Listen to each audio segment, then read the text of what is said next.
Welcome, traders, to another technical trading update with me, Patrick Munley. Want to update the S&P 500 view using the emini futures contract and put together a potential trading plan for the session ahead and some price objectives to target. Before we jump into the technical side of things, on the macro front, we have just had jobs data, ADP data out in the US, which has come in better than expected and has seen a small bid develop in the markets. It's somewhat overshadowed in terms of the macro side of things by the developments yesterday in terms of Israel and Iran, and the potential now developing for further retaliation from Israel, which will undoubtedly have escalation implications from the Iranian side of things as well. So it's important to keep an eye on the wires at the moment, as we can see some headline driven activity, as we did see that play out yesterday in real time. So in terms of the next macro development of note on the data side, we're going to get services PMIs tomorrow, jobless claims, and then heading in obviously to Friday, the end of the week, the all important non-farm payrolls. So on the technical side of things, we are trading at or just below last week's low. So we had a low 57.45s. We're currently trading 57.53s here in the pre-market.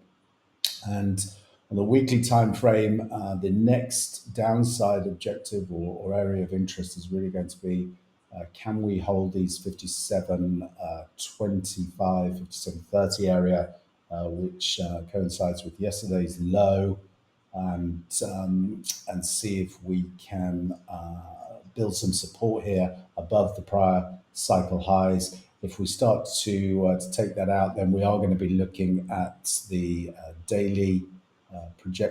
the weekly projected range support based upon implied volatility, which would have us down at the 56.80s, 56.90s, with the value area high just below at the 56.70s. So that's going to be the downside objectives if we start to trade meaningfully lower here on these higher timeframes.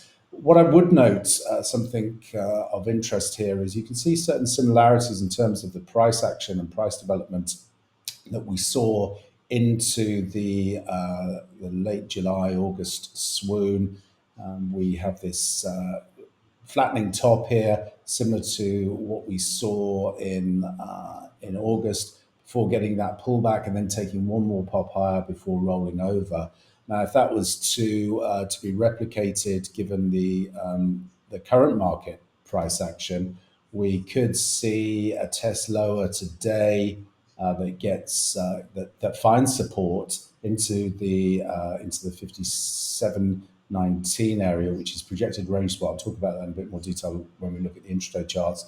But then we could see some decent support come in on the payrolls before rolling over again, then into take a look down into the volume point of control and the ascending trend channel support here, 56.30. So that's just a pattern to keep in mind.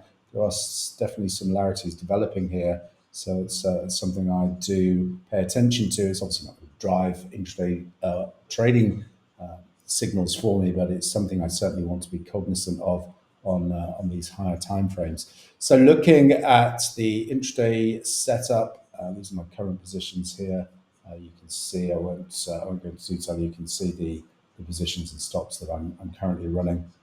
What I'm looking for today, or the levels I'm paying attention to, a bull bear zone 57.65 to 75. You can see we've got some liquidity developing here in the book map at 75. So if we can take out 75, I'm looking for us to test 57.98 on the upside, daily projected range resistance, where I would anticipate we would likely stall out on the day on an intraday time frame. Just above there, we have 58.05, the value area high on that hourly profile. So I'd be looking for resistance to develop here to recheck that 57.75 from above, given, unless of course we have some significant headline risk on the geopolitical side of things, I think the market's going to look to balance into payrolls now. So any move into this area, I'd be looking to trade tactically on the intraday timeframes for a move back into the bull bear zone from above. Equally to the downside, if we do take out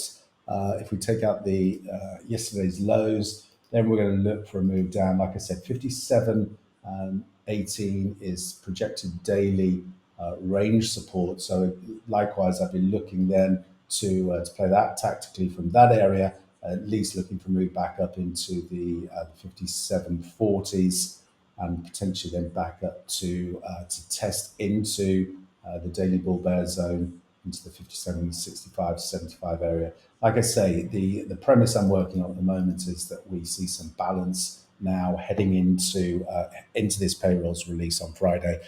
But I caveat that with the obvious consideration for any significant geopolitical risk, which would mean that we would likely see range expansions.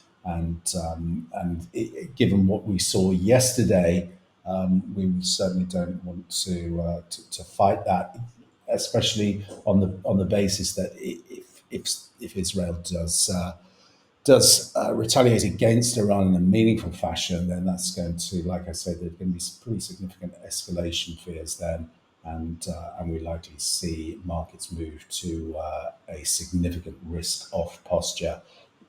But this 57.18, like I say, daily projected range support, you can see again liquidity on the bookmap developing in that area. So we want to pay attention. Those are going to be my key areas of interest today: 57.18 to 57.08, bull bear zone 65.75. Above there we have 57.90 to 57.98. And like I say, go and play for balance initially, with the caveat of headline risk on the geopolitical side. As always, traders, plan the trade, trade the plan, and most importantly, manage your risk. Until next time, thanks very much.